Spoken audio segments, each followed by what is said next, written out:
Hello guys, what is going on? Welcome to another video of mine. And today I am playing Windwalker Monk on the Prepatch to Dragonflight. This will be a 20 Iron Dogs. And I'm testing, as you have probably seen, a NIGHTFAE build. So my Covenant is NIGHTFAE. These are my conduits. I'm actually playing Naya just for the mastery buff, and I don't really know if Karain or Dreamweaver are any good. Just Inner Fury for Fist of Fury damage, Coordinated Offensive, and Calculated Strikes are just the best conduits. And this build, you can see the talent tree focuses around kinda short packs, like mid big packs. And this might be also very, very nice raid cleave build. We will see. And right now I'm playing NIGHTFAE and the Legendary, and on Dragonflight you will have 5 more talent points, so you can basically play the same build. And this might not be the best pull for this sort of build, but we will see. Because if I would play necrolord, I would have a lot more uncapped AoE damage. But as you can see, I'm bursting 100k, even with this build.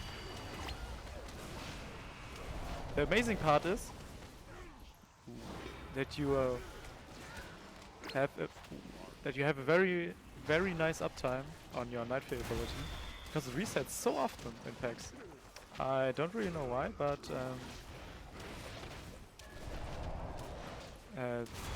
the debuff you apply to the enemies, you can guarantee like close to 100% uptime on that.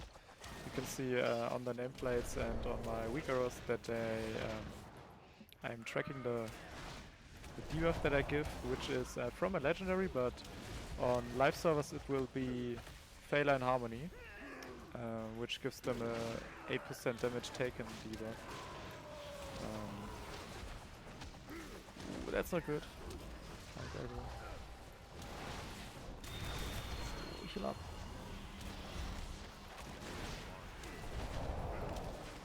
So what this build should specialize in is, as I said,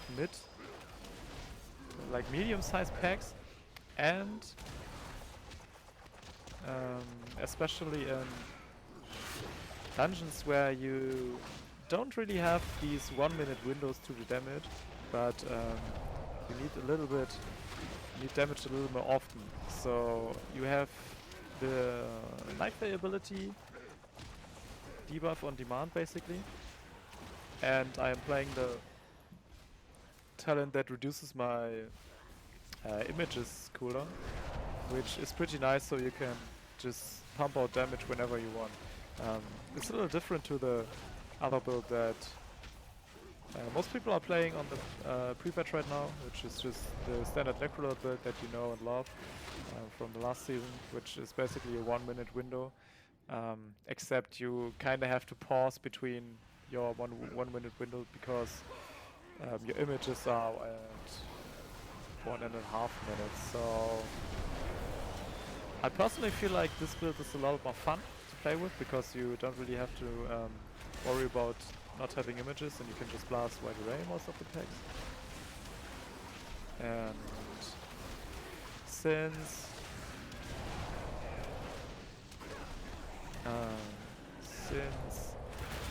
in Dragonflight you won't have your necrolord Covenant, plus you will lose some conduits that increase the spinning crane kick damage, I don't think that spinning crane kick will be all that strong anymore. I mean, it will be strong, and you might be going down the path with crane vortex and going into bonus pool. But what we will have as well is our new tier set, which buffs our Fist of Fury and our Rising Sun Kick, and not our spinning crane kick. So I don't know, maybe speccing into heavy Fist of Fury and Having Fist of Fury damage in AoE might be the way to go in Dragonflight, which I would very much like because I'm not a fan of spamming spinning cranking in AoE, especially because you're kind of ignoring mastery as a whole, and so every trinket, every item, basically that gives you a lot of mastery is useless, and I don't really like that. So here you can see my item level. I'm at 302. I've been mythic raiding for the last few weeks with this character. It wasn't my main for the last patch and most of the fated season as well. I was still playing my god, my cooldowns are scuffed right now. But I was mostly playing my enhancement shaman, so this char is not that geared.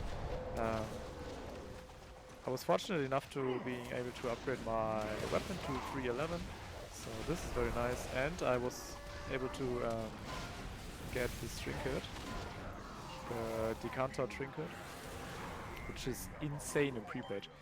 I'm not quite sure why, but for some reason it seems about like 600 damage points higher in AoE and single target.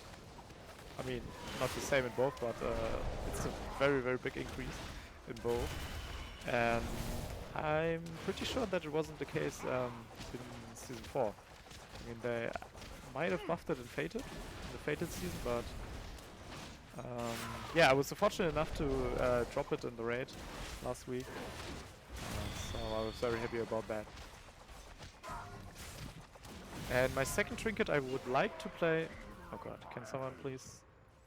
Perch? Oh, yeah. Okay. I would like to play the sigil. I have a sigil in my bags, but it's just normal item level. Woo! That's close. Guys, don't open your bags while you're fighting a boss on a 20 key. Might not be the best idea. So I do have a sigil somewhere in here. Yeah, it's just very low item level, and I like sigil. I like the idea of just popping sigil and your portals at the same time for huge, huge burst. And in raids that might be the go-to as well. But I didn't drop it, so I don't have enough points to upgrade to mythic level. So I'm just taking my adrenaline injector for now, which is quite good. Especially in Prepatch, with the new talent tree, it gained a lot of value. I'm not quite sure why it did, but mastery seems to be a lot better than before with the new talent tree. So I'm still speccing into Mark of the Crane and Dance of Gigi, because shadowboxing threats combination with the teachings of the monastery is just free damage and way too good to pass on in AoE. So monk trees will be pretty standard, I feel like, especially in AoE, because there's just some talents that are crazy good, so you are most likely going to pick them up. There will be a lot of about tuning, so what I mean by that is, before the big nerfs to Windwalker, we used to take Rising Star as well. It used to give, I think, 10% more Rising Sun kick damage. Now it's just 5. Yeah, things like that. That just determine what we are going to be playing. So this is what I mean, why this build can be pretty good. I was using my 2-minute cooldowns with images on the last pack with my NIGHTFAE ability as well, and now I can, about 45 seconds later, I can burst this pack as well. It's not the craziest damage, right? Like 45k. I mean, we can definitely do better with like the 1 minute bonus through windows, but yeah, I feel like this is good for consistent damage. And as you can see, I'm at 35k overall, and I've been basically focusing on talking to you guys, so I can do way better than that, I feel like. Also, I'm not using my pod. Yeah. But if you guys have some spare time and you are playing Windwalker, just try this build out. I think it's a lot of fun. It's very satisfying to play with. Especially the NIGHTFAE ability. It just something about pressing button is just very, very nice. Also, I feel like in single target it's not too far behind some other builds, because these like 8%, I think the legendaries are currently the bonus from Unity is a little lower, but I hope I'm not dying. No, it's 8% as well. Come on, get around the corner. Oof, that's a bit close. Guys, for some reason, when I'm opening my character window, my game starts to lag like crazy. So if you guys have any idea why that is, comment.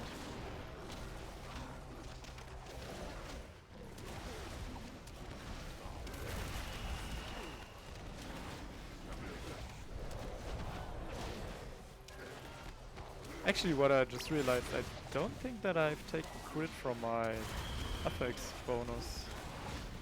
Right? Do I have worse? Wait, where's the bar? Oh no, I did take crit. Crit is actually quite important because it's in it. Oh, come on, take! Because it synergizes quite well with our new talent tree. For example, your Zuen's battle gear. Scales very nice with crit, so you can reduce your Fist of Fury a lot more often. Which will be especially important when we get our set tier, tier set the raid. I mean, we won't have the affix, which gives us a lot of crit, but I think you get my point. See how often my NIGHTFAE ability is resetting? Every time it lights up like that, that's from the Luxor's weak hour pack, it just reset. And this is just single target. I have no idea whether it's taken into account that I'm hitting, if I'm hitting more mobs or just one mob, but here you can just see how big my uptime is on this. It's kind of crazy. So I'm just pumping 20k with just my core rotation and my, let's say, closely under a minute cooldowns.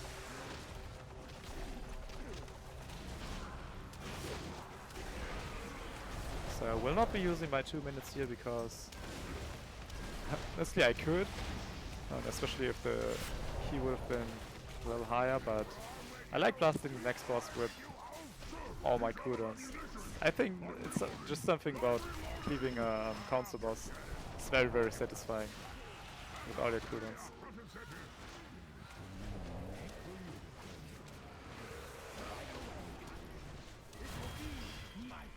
Oh, and by the way, Monk will be my main for the next, at least for the next season, so yeah, stay tuned if you want to see some Monk gameplay. Damn, 40k. Okay, let's go into this pack, drop my statue, drop my tiger, use all my trinkets, the racial. I'm going to pot here as well. I don't have my NIGHTFAE ability yet. Now I do have it. Oh, perfect. Got it with a proc. Nice strike off the windward. And see, we are doing about 50k damage now in our burst, that is. We will drop some overall DPS throughout this fight, but that's just fine. Ooh, the Boomkin is ramping right now. Crazy. So this guy, the Boomkin, I was inspecting him, he doesn't really have that much gear, but he killed a good amount of mythic bosses. So I tanked the traps, so I'm just using Karma and Dampen Harm here. Because that stuff hurts like crap. What I wanted to say, this Boomy just really... He didn't take care of his character, like, at all, I feel like. So he killed some mythic bosses, about 5 in Casanafria, which is okay. You can get some upgrades from that. But he's actually playing decently well. So here I really should have used my my images once again. So I'm sitting on 2 charges right now, which is really, really bad, but Yeah, I'm not that used to the build yet, also I'm not used to talking while playing that much, I guess. So I'm just going to use it here for 2 mobs, together with my NIGHTFAE ability, wait for them to stack up, so I can do my boss properly.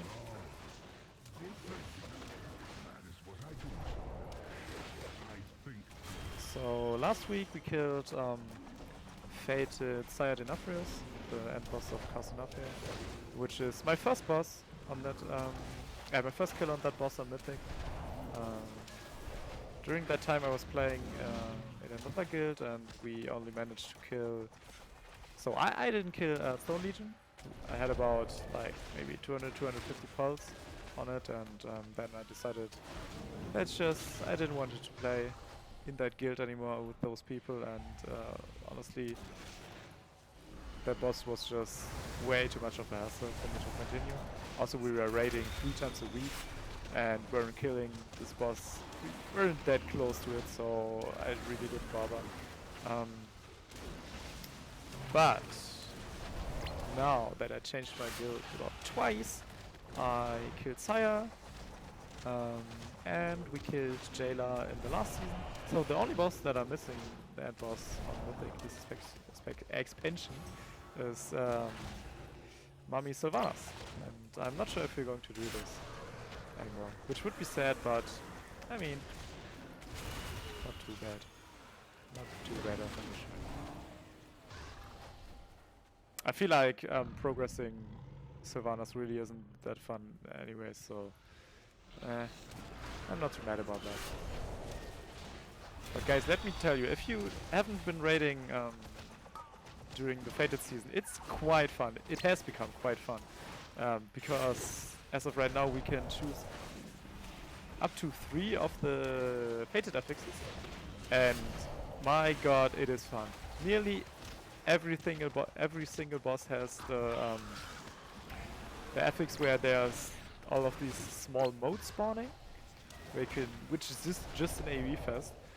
And when there's just no modes up, there's other affixes up, so you have constant buffs and you have so many ads to cleave on, so it's really, really fun for Windwalker this season, during the end of the season especially.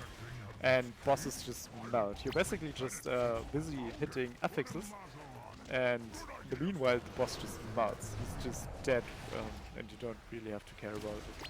So I like that. I mean, it's very, very easy now, because you have way too much damage and the bosses don't really do that much anymore. But I think it's a nice little twist from what the end of expansion looked like before, where the only real thing we had in BFA was corruptions, which were very, very fun, but playing with them in practice wasn't that fun. I mean, especially the part where you had to get them, and even in the later season rely on the vendor to get your better corruptions and grind for them, and wasn't all that nice. So I like the twist that they are trying to do right now, where they actually give us something to play around when stuff gets boring.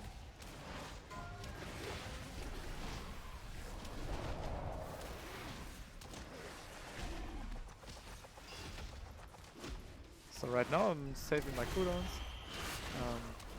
I'm not using my 2 minutes on this pull because my images weren't ready, so I'm just saving them for the boss. And obviously, as a good peta that I am, I'm not using them on pull, I'm using them when the wolves come, right? I mean, you could say it's padding, but honestly on higher tyrannical keys you really have to wait to keep your cooldowns till when the wolves come up, because they will just shred you. These things don't die that quick and do a lot of damage. I mean, a 20 key on non-tyrannical won't really be a problem, but you get what I'm saying, I think. So I'm dropping my ring here, which is very important to keep them out.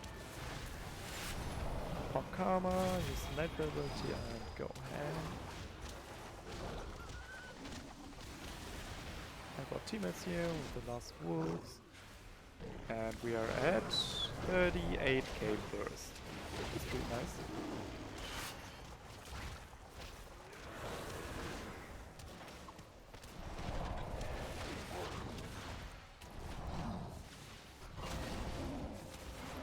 So here I'm looking to use my defensive cooldown. I don't have Karma, and Diffuse Magic doesn't do anything here, I think, because that's physical damage, so I'm using Dampen Harm. Which is another really good thing about the talent tree, because now you can actually take 4 defensive cooldowns, which is very, very nice. I mean, they nerfed Fortifying Brew, and I'm not using it right now because I feel like you don't really have enough talent points right now. I will definitely be taking this when we have the extra 5 points to spend after we hit 70. But right now I just content isn't not that serious that I feel pressured into taking another defensive cooldown, especially when we gained the possibility to play Dampen Harm and Diffuse Magic at the same time, which was basically a choice not before. And as most people do, I am playing Touch of Karma. I mean, I'm not quite sure if it's just more damage, because you're taking Widening Whirl, which is just very, very bad as well. But more so, people are used to using Karma, and so they just take it out of habit, right? Not quite sure. So we are going to pop every single cooldown here and focus Koroma. Stuff you should know by now. And I usually don't bother jumping after him as a melee, because your damage is raised severely during that time. And what I've been trying to get better at is redirecting my images. So what I did right there, as Koroma was jumping away, I was redirecting my images to Skorlock. So they can do more damage, have more uptime. And as Koroma was getting back to the boss, I was focusing Koroma again. So just a small optimization that you can do. And I've been working a lot on these because one of my main priorities during these times when progression doesn't really matter that much is just getting good logs. And actually I've been getting a lot of good logs lately. So our guild is raiding on Wednesdays, which is reset day for Europe West, and I've done quite a few rank 1 mythic logs on the first day. I mean, usually it doesn't end up being the best log, right? Because the way Warcraft logs works is they give you a time span of about 24 hours where your logs aren't locked in yet. So there's, even if you just made the 100 pass for that day, it's not guaranteed that it will stay like that. So other people have time to basically beat you for one day. But you know, it's fun. Just blasting away, try-harding, trying to get these satisfying logs. I mean, I might be rank 2, rank 3 still on some logs, but I've been beaten on most of my good logs. So yeah, getting renown. Didn't play NIGHTFAE that much, just renown 76, but doesn't really matter. Overall damage 33k, which is okay, I guess. I'm surprised that the Boomkin did that well, because usually, firstly, there's not a lot of Boomkins going around, and secondly, yeah, they didn't used to do that much damage. The Elemental Shaman, I don't think he has that much gear. Oh, he has quite a lot of gear. Surprised he didn't do any damage at all. Basically tank damage. Yeah, so NIGHTFAE build. 20 Iron Dogs, 30 basically 34k. A lot of Fist of Fury damage, a lot of Spin Crank Kick, which is Iron Dogs has a lot of mob count, so Spin Crank is still pretty good. Also, we have this conduit yet, right? We still have calculated strikes. But yeah, we will see how this fares into Dragonflight, and I might be uploading another video where I'm testing other builds as well. For example, the standard necrolord with more crane, where I skill into crane vortex, flying guillotine, and focus a lot of dance of GG. Oh, actually, my legendary, if you're curious, just the standard Invoker's Delight. So, guys, hope you enjoyed it. Take care, and until next time, bye bye!